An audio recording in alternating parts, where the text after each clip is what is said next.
ओम शांति। आज 28 दिसंबर 2020 की साकार मुरली। आज बाबा ने कहा, मीठे बच्चे, चैरिटी बिगन्स एट होम, अर्थात पहले खुद आत्म अभिमानी बनने की मेहनत करो, फिर दूसरों को कहो। आत्मा समझकर आत्मा को ज्ञान दो, तो ज्ञान तलवार में जौहर आ जाएगा। प्रश्न, संगम युग पर किन दो बातों की मेहनत करने से सतयुगी तत्व के मालिक बन जाएंगे? उत्तर, पहला, दुख सुख निंदा स्तुति में समान स्थिति रहे, यह मेहनत करो। कोई भी कुछ उल्टा सुल्टा बोले, क्रोध करे तो तुम चुप हो जाओ, कभी भी मुंह की ताली नहीं बजाओ। दूसरा, आंखों को सिविल बनाओ, क्रिमिनल आय बिल्कुल समाप्त तो हो जाए। हम आत्मा भाई भाई हैं। आत्मा समझकर ज्ञान दो, आत्म अभिमानी बनने की मेहनत करो तो सतयुगी तत्व के मालिक बन जाएंगे। संपूर्ण पवित्र बनने वाले ही गद्दी नशीन बनते हैं। ओम शांति। रूहानी बाप रूहानी बच्चों से बात करते हैं। तुम आत्माओं को यह तीसरा नेत्र मिला है, जिसको ज्ञान का नेत्र भी कहा जाता है। उनसे तुम देखते हो अपने भाइयों को, तो यह बुद्धि से समझते हो ना कि जब हम भाई भाई को देखेंगे तो कर्मेंद्रियां चंचल नहीं होगी, और ऐसे करते करते आंखें जो क्रिमिनल है वो सिविल हो जाएंगी। बाप कहते हैं, विश्व का मालिक बनने के लिए मेहनत तो करनी पड़ेगी ना, तो अभी यह मेहनत करो। मेहनत करने के लिए बाबा नए नए गुह्य पॉइंट से सुनाते हैं ना, तभी अपने को भाई भाई समझकर ज्ञान देने की आदत डालनी है। फिर यह जो गाया जाता है कि बी और ऑल ब्रदर्स, यह प्रैक्टिकल हो जाएगा। अभी तुम सच्चे सच्चे ब्रदर्स हो, क्योंकि बाप को जानते हो। बाप तुम बच्चों के साथ सर्विस कर रहे हैं। हिम्मते बच्चे मददे बाप, तो बाप आ करके यह हिम्मत देते हैं सर्विस करने की। यह सहज हुआ ना, तो रोज यह प्रैक्टिस करनी पड़ेगी। सुस्त नहीं होना चाहिए। यह नई नई पॉइंट से बच्चों को मिलती है। बच्चे जानते हैं कि हम भाइयों को बाबा पढ़ा रहे हैं, आत्माएं पढ़ती हैं। यह रूहानी नॉलेज है, इसे स्पिरिचुअल नॉलेज कहा जाता है। सिर्फ इस समय रूहानी नॉलेज रूहानी बाप से मिलती है, क्योंकि बाप आते ही है संगम युग पर, जबकि सृष्टि बदलती है।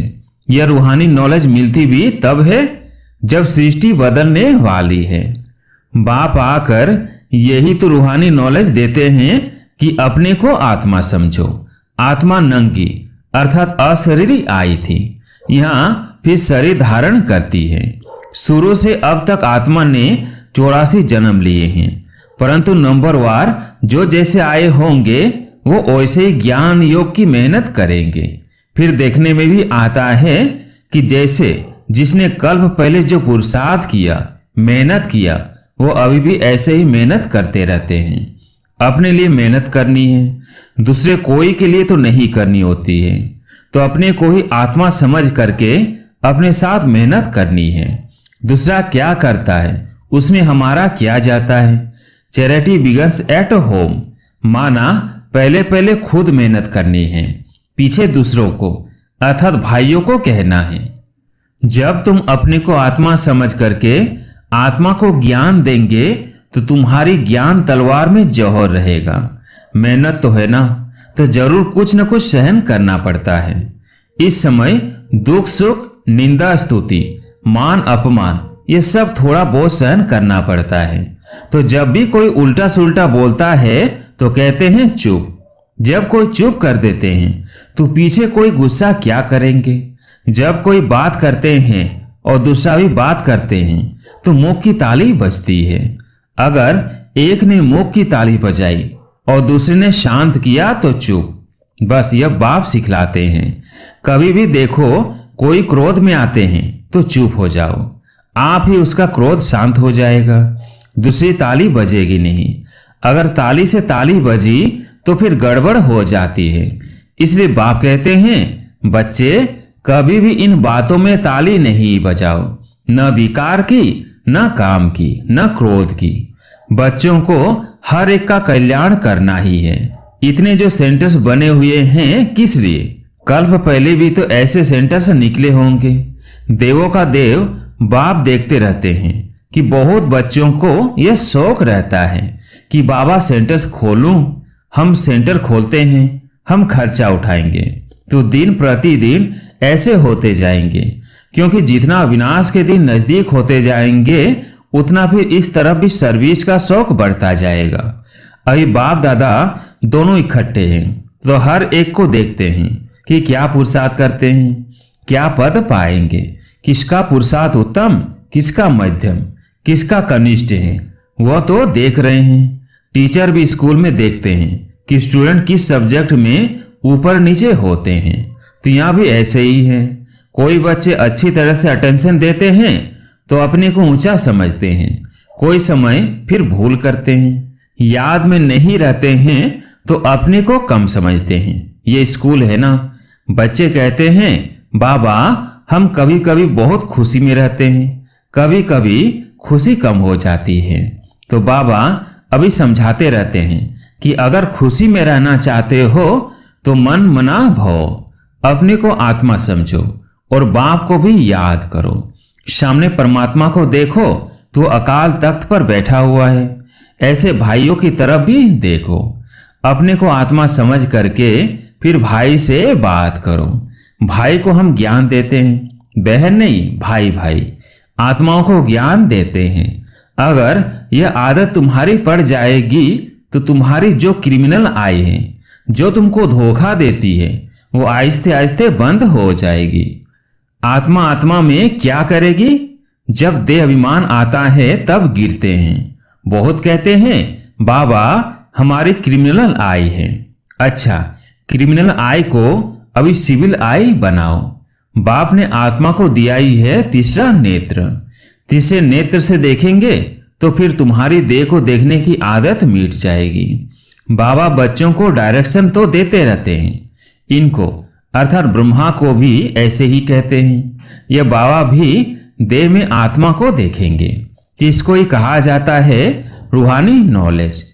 देखो पद कितना ऊंच पाते हो, जबरदस्त पद है, तो पुरुषार्थ भी ऐसा करना चाहिए। बाबा भी समझते हैं कल्प पहले मुआफिक सबका पुरुषार्थ चलेगा। कोई राजा रानी बनेंगे, कोई प्रजा में चले जाएंगे।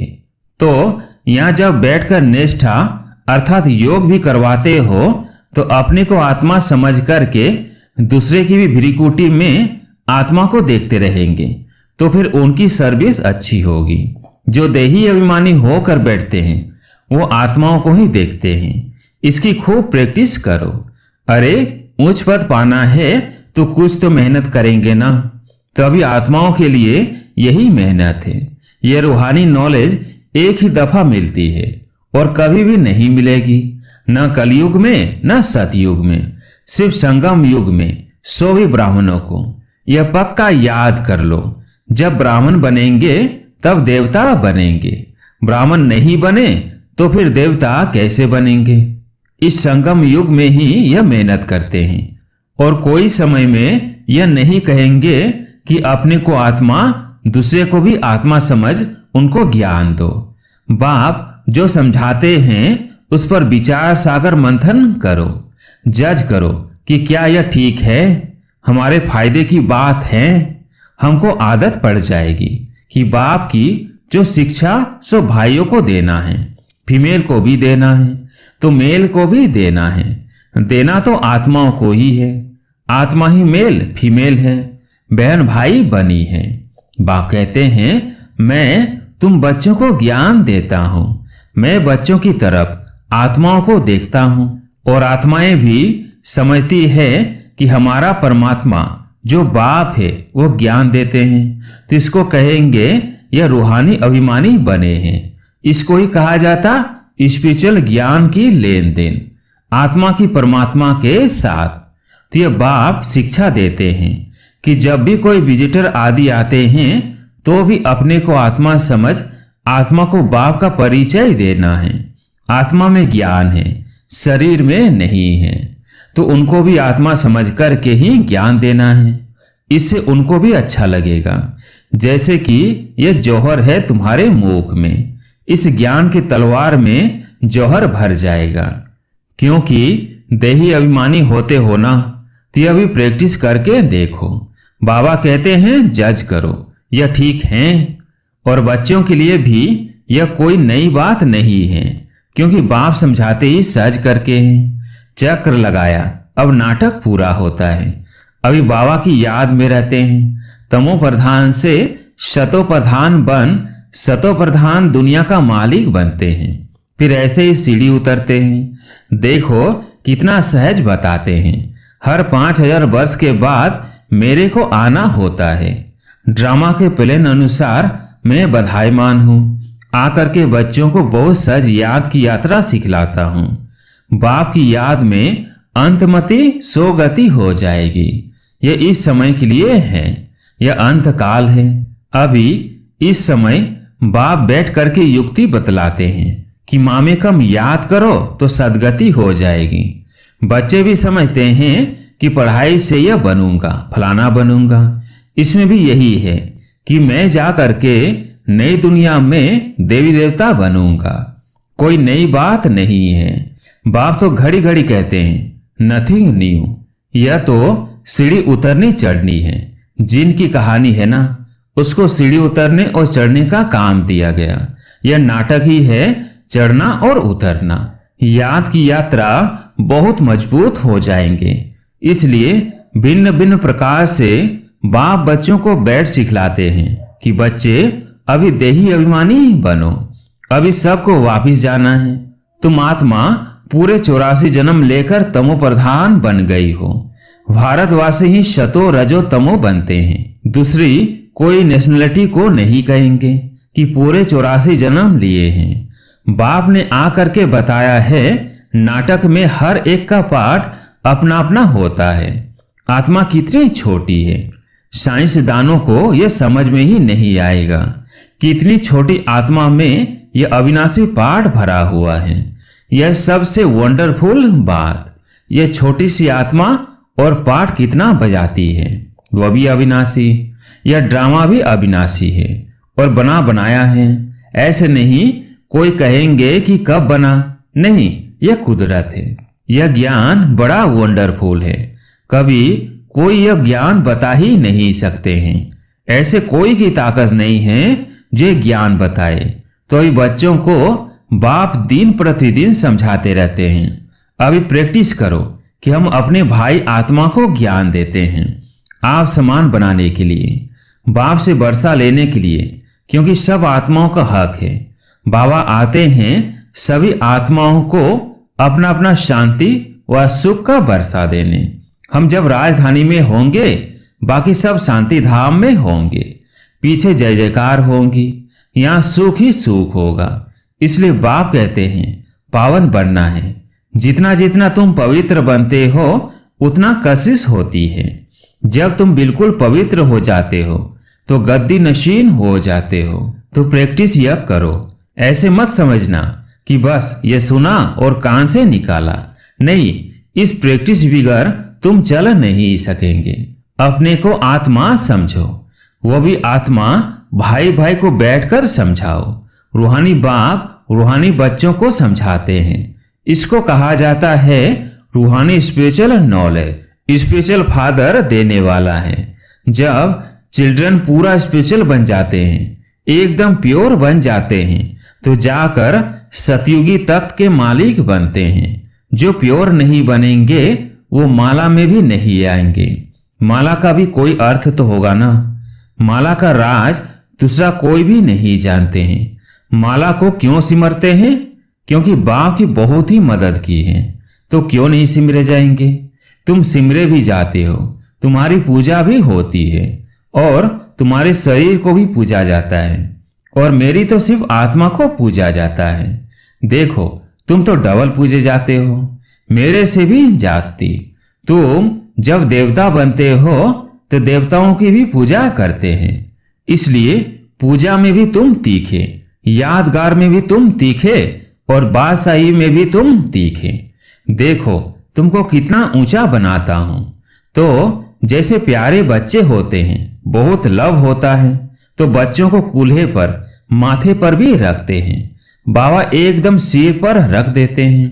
अच्छा, मीठे मीठे सिकिलधे बच्चों प्रति माता पिता बाप दादा का याद प्यार और गुड मॉर्निंग। रूहानी बाप की रूहानी बच्चों को नमस्ते। हम रूहानी बच्चों की रूहानी बाप दादा को याद प्यार गुड मॉर्निंग नमस्ते नमस्ते। धारणा के लिए मुख्य सार। पहला पॉइंट, गायन और पूजन योग्य बनने के लिए स्पिरिचुअल बनना है, आत्मा को प्योर बनाना है, आत्म अभिमानी बनने की मेहनत करनी है। दूसरा पॉइंट, मन मना भाव के अभ्यास द्वारा अपार खुशी में रहना है, स्वयं को आत्मा समझकर आत्मा से बात करनी है, आंखों को सिबिल बनाना है। आज प्यारे मीठे बाबा का वरदान, सदाकाल के अटेंशन द्वारा विजय माला में पिरोने वाले बहुत समय के विजयी भव। सदाकाल के अटेंशन द्वारा विजय माला में पिरोने वाले बहुत समय के विजयी भव। बहुत समय के विजयी विजय माला का मन के बनते हैं। विजय बनने के लिए सदा बाप को सामने रखो। जो बाप ने किया वही हमें करना है। हर कदम पर जो बाप का संकल्प वही बच्चों का संकल्प, जो बाप के बोल वही बच्चों के बोल, तब विजयी बनेंगे। ये अटेंशन सदाकाल का चाहिए, तब सदाकाल का राज्य भाग्य प्राप्त होगा, क्योंकि जैसा पुरुषार्थ वैसी प्रारब्ध है। सदा का पुरुषार्थ है तो सदा का राज्य भाग्य है। स्लोगन, सेवा में सदा जी हाजिर करना यही प्यार का सच्चा सबूत है। सेवा में सदा जी हाजिर करना यही प्यार का सच्चा सबूत है। अच्छा, ओम शांति।